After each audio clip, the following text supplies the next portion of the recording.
Hello जी, राम राम जी। कैसे हैं आप सब लोग? आशा करते हैं आप सभी ठीक होंगे। तो जी आज कर रहे हैं हम अपने बाड़े की क्लीनिंग। और सबसे पहले हमने की है क्लीनिंग आज होदी की, क्योंकि बारिश के मौसम के बाद होदी में जो है वो बहुत काई हो जाती है। और काई जो है वो पशुओं को लिए बहुत नुकसानदायक है, क्योंकि उसमें बहुत सारे छोटे कीटाणु और विषाणु पनपने लग जाते हैं। तो इसीलिए हमने जो है आज होदी की सफाई की है, क्योंकि 24 घंटे इसमें पानी रहता है और पानी की ज़रूरत तो पशुओं के लिए 24 घंटे है ही। और ज़्यादा कुछ हमारे पास बाड़े में पानी स्टोर करने के लिए नहीं है, तो होदी में ही हम पानी को स्टोर करके रखते हैं। तो जी हमने सबसे पहले इसको खाली कर दिया है और इसमें चूना छिड़क दिया है, जिससे कि ये जो काई है ये मेल्ट होकर उतर जाती है। वैसे तो इसमें पुताई भी कर दी जाती है चूने की, लेकिन अब अभी हमने वो की नहीं है। और क्योंकि मोटर का पानी ही हमारे यहाँ पर आता है और 3 घंटों के लिए ही आता है, तो हमें फटाफट से ही होदी को खाली करके सफाई करके उसे भरना पड़ता है, क्योंकि फिर पूरा दिन पानी नहीं आता और शाम के टाइम आता है तो टाइम कम होता है। इसलिए फिर हमने फटाफट से ही चूना लगाकर छोड़ दिया था 15-20 मिनट के लिए, और उसके बाद इसकी सफाई जो है हमने कर दी है। क्योंकि चूने का कोई नुकसान नहीं होता, चूने का उल्टा फ़ायदा ही होता है पशुओं को। ये डायरेक्ट तो नहीं खिलाया जाता, लेकिन पानी में जो विषाणु या कीटाणु होते हैं वो इससे पूरी तरह ख़त्म हो जाते हैं।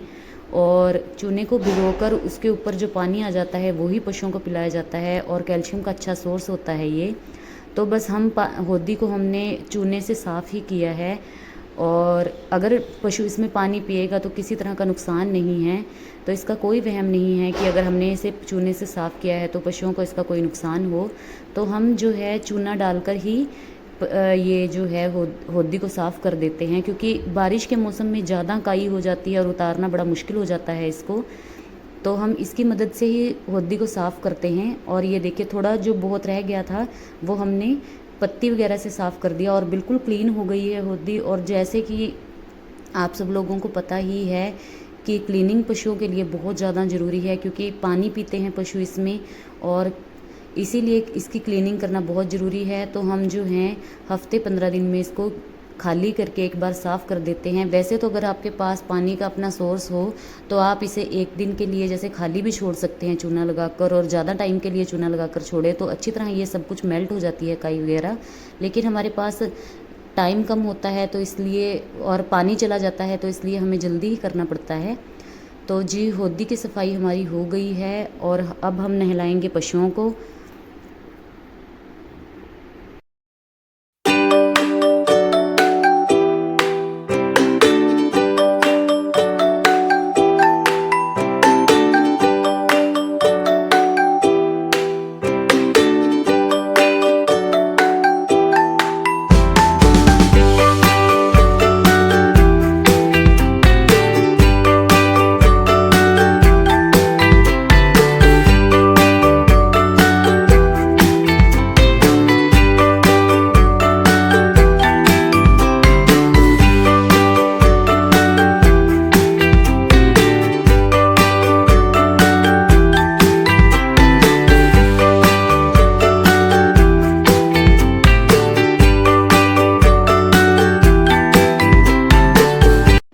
तो जी जैसा कि आपको पता ही है कि आजकल स्किन से रिलेटेड डिसीज़ जो हैं वो ज़्यादा फैल रही हैं, तो इसीलिए इनकी साफ़ सफाई का ध्यान जो है हमें एक्स्ट्रा रखना पड़ता है। तो हम इन्हें नहलाकर इनको ऑयल लगा देते हैं, जिससे कि मक्खी और मच्छर जो है इनको ज़्यादा परेशान ना करे। और नीचे साफ़ सफाई इनके कर देते हैं। और क्लीनिंग आज के टाइम में बहुत ज़्यादा ज़रूरी है, क्योंकि क्लीनिंग जो है, अगर क्लीनिंग नीचे ना हो पशुओं के और पशु क्लीन ना हो तो बहुत ज़्यादा इफ़ेक्ट करता है पशु को।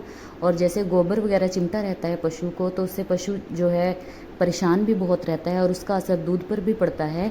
तो इसीलिए हम इन्हें अच्छी तरह नहला धुला कर इनको ऑयल लगा देते हैं सींगों वगैरह पे, और पूरी स्किन पर जो है ऑयलिंग कर देते हैं इनकी, जिससे कि पशु जो है कंफर्टेबल रहे।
को नहलाना जो है वो डेली रूटीन वाइज बहुत ज़्यादा ज़रूरी है, क्योंकि अगर साफ़ सफाई रहेगी तभी पशु स्वस्थ रहता है। और जैसे कि हमारी कटड़ी है, तो नहाने को बहुत ही इंजॉय करती है और बैठ जाती है कि बैठ के ही मुझे बस नहलाते ही रहो। ये देखिए बैठ गई है ये। और साफ़ सफाई जो है पशुओं के नीचे भी और पशुओं की भी करनी बहुत ज़्यादा ज़रूरी है और डेली नहलाना चाहिए, क्योंकि एक तो इससे चिचड़े वगैरह नहीं लगते, और दूसरा अगर सफाई होगी पशुओं के नीचे तो किसी भी तरह की डिसीज़ का कोई खतरा नहीं रहता। तो इसीलिए जो है पशुओं के नीचे और पशुओं को नहलाना डेली रूटीन वाइज ही बहुत ज़्यादा ज़रूरी है। और हमने जैसे अपने आजकल डिसीज़ चल रही है, तो हमने अपने डॉक्टर से भी कंसल्ट किया था, तो उन्होंने यही बोला है कि ज़्यादा से ज़्यादा जो है पशुओं की सफाई पर ही ध्यान दीजिए, क्योंकि साफ़ सफाई रहेगी पशुओं के नीचे, गोबर वगैरह नहीं होगा तो मक्खी मच्छर भी नहीं होगा, और मक्खी मच्छर से ही ये डिसीज़ जो है ज़्यादा फैल रही है, क्योंकि मक्खी जो है वो एक पशु से दूसरे पशु के ऊपर आकर बैठ जाती है और मच्छर का भी यही काम है। तो इसीलिए उन्होंने हमें यही कहा कि एक तो जो है क्लीनिंग कीजिए और डेली रूटीन वाइज, और पशुओं के नीचे ज़्यादा गोबर वगैरह ना रहने दीजिए, जिससे कि मक्खियाँ या मच्छर उन्हें ज़्यादा परेशान ना करें। तो इसीलिए हम जो शाम को है वो धुआं वगैरह भी इनके करते हैं, ताकि मच्छर इनको ज़्यादा परेशान ना करें। और उन्होंने कहा था कि क्लीनिंग वगैरह करके जो खुरल होती है, पशुओं की खुरली होती है, उसके साइड मतलब उसके किनारे किनारे और पशुओं खुरों के नीचे जो है चूना छिड़क देना चाहिए, जिससे कि बहुत इफ़ेक्टिव है ये आज के टाइम में, जैसे कि ये डिसीज़ फैल रही है। तो इसीलिए उन्होंने ही हमें ये कंसल्ट किया है और तभी हम ये कर रहे हैं। तो हम इनकी क्लीनिंग करके इनके नीचे जो है चूना छिड़क देते हैं, जिससे कि पशु जो है कंफर्टेबल रहे, और खुर भी ठीक रहते हैं चूना छिड़कने से, और चिचड़े वगैरह जो खुरली के साइड में या कीड़े पनपते हैं वो भी उससे ख़त्म हो जाते हैं। तो हम यहाँ की क्लीनिंग करके इनके नीचे जो है चूने का जो है छिड़काव कर देते हैं। तो जो चूना होता है वो कभी भी डायरेक्ट पशु को नहीं खिलाया जाता, क्योंकि ये आंतों को नुकसान करता है पशु की।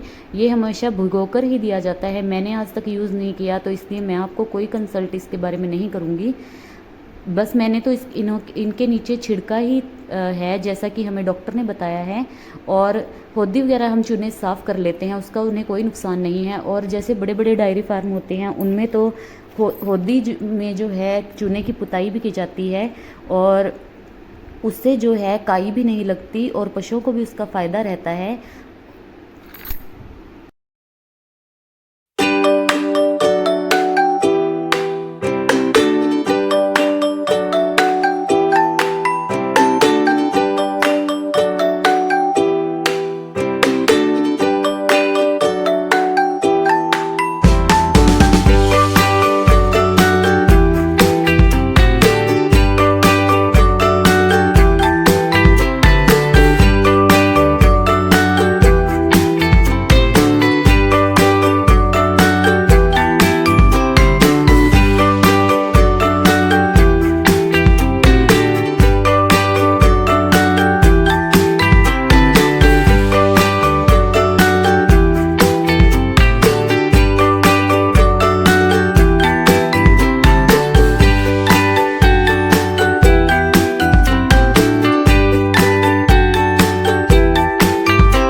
जी आज के व्लॉग में बस इतना ही और मिलेंगे आपसे नेक्स्ट व्लॉग में।